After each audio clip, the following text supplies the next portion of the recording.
So start with a fresh page, and for a beginner's tip, and this is what I use with my boys a lot, is if you're not confident even on drawing the shape, go ahead and use your crayon just to make a quick outline.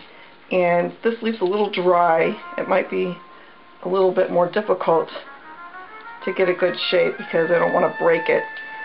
But if you just roughly go around the outside edges, it's going to give you at least a place to start.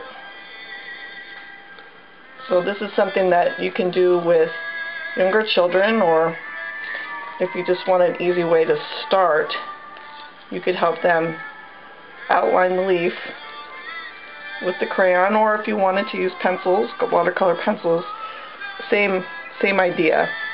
So just to get a rough idea, then you can start observing the different shapes and the way the color is on the leaf to give you an idea of how to get started. I'm using the brown to start. That's the predominant color I see in the leaf, and then later I'm going to go back probably and pick out maybe the orange and maybe a little yellow, and you can even see there's a little tiny bit of green. I might go back and use the green. But what makes it easiest is to give yourself a guide. So you can see this has one main vein going from the stem all the way up to the tip. So I'm just going to draw that in, so then now I have sort of a reference point for the rest of the veins to get you started. I see another main vein here, so I'll go ahead and draw that in, and then not quite connected is the one next to it going the other way. So this is going to help you as you start to go back and fill in your shapes so that you get a good basic leaf shape. There's another vein here, and I'd probably come back up here, and then one there, and one there, and then this one is just a little bit up from that. So you're going to work your way down. It doesn't have to be exact, and you can always go back after you're done with the painting process and add some more detail. So at this point, I would probably go through and shade using the side of the crayon to lay down, you know, where I can see there's a lot of brown. Just start putting in your browns.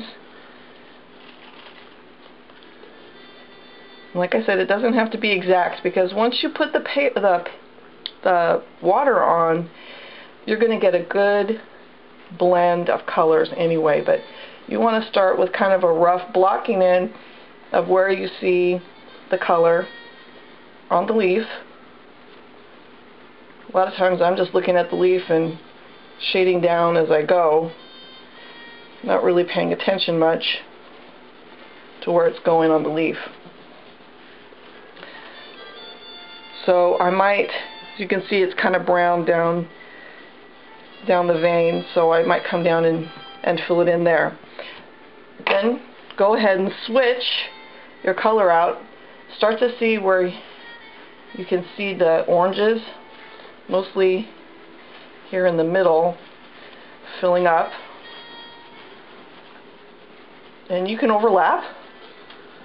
They don't really blend all that well, but you can layer your color a little bit.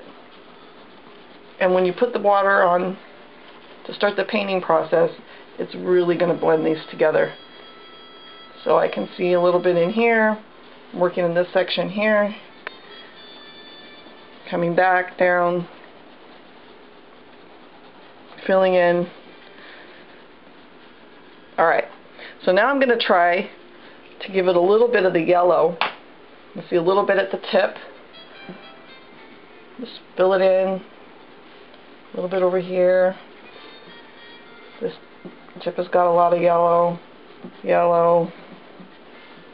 Down in here. A little bit over here.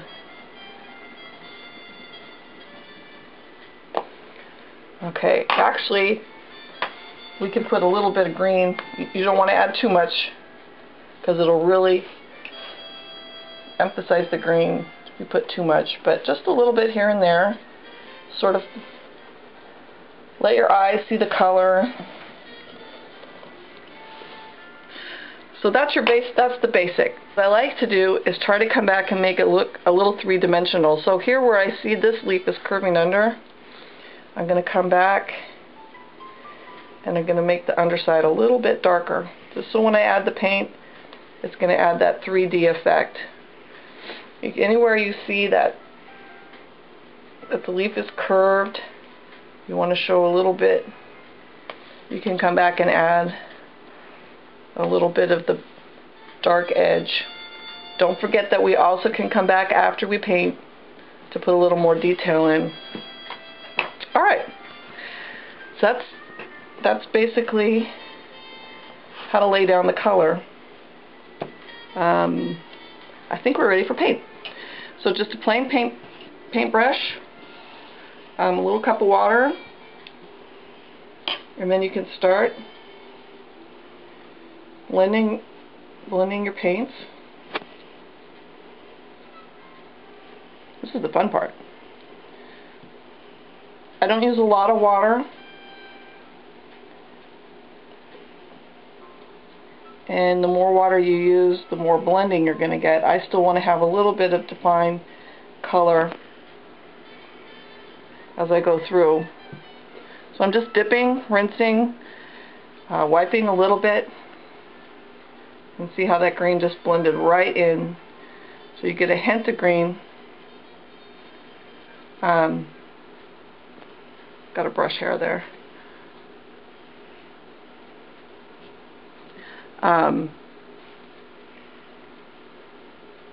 You can go as fast as slow. You can do as much blending. You could just do it quick.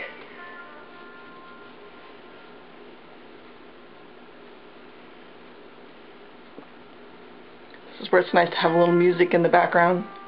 Two things at once.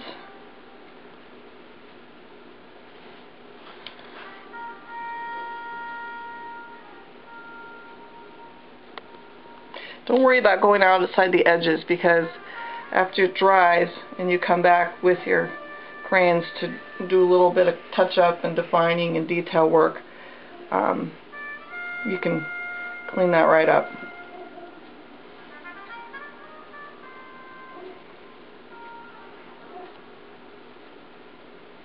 Sometimes it helps to work from the middle and out on a leaf,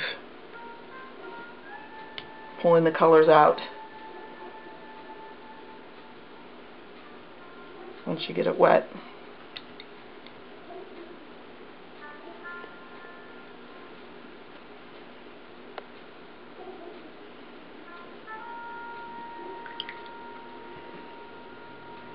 If you get too much water, I just take a little corner of my paper towel, and you can use it to kind of soak up the extra paint too. I mean the extra water or paint, whichever.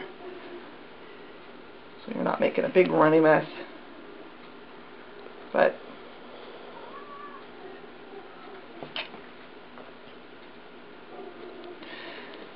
I think I'm happy with that. So then that's the paint process. Of course, you're going to let it dry, and after it dries, then you can come back with your crayon and add a little more detail. I see a little bit of stippling. Stippling is where I might take maybe an orange, or possibly even just a little bit of red in this case. Maybe this red, I don't even know, it says Bordeaux. I might come back and after the paint's dried, just come back and put a little bit of stippling or a little dot, just a little bit of dots, maybe right along in here, just to fill it in, to make it have that nice coloration like it has on the leaf in real life. So that's it, start to finish. I don't know, it took me a few minutes. It'll take a few more minutes to dry and come back and put some details, and you have a nice entry for your nature journal. As I did last time, I encourage you to give it a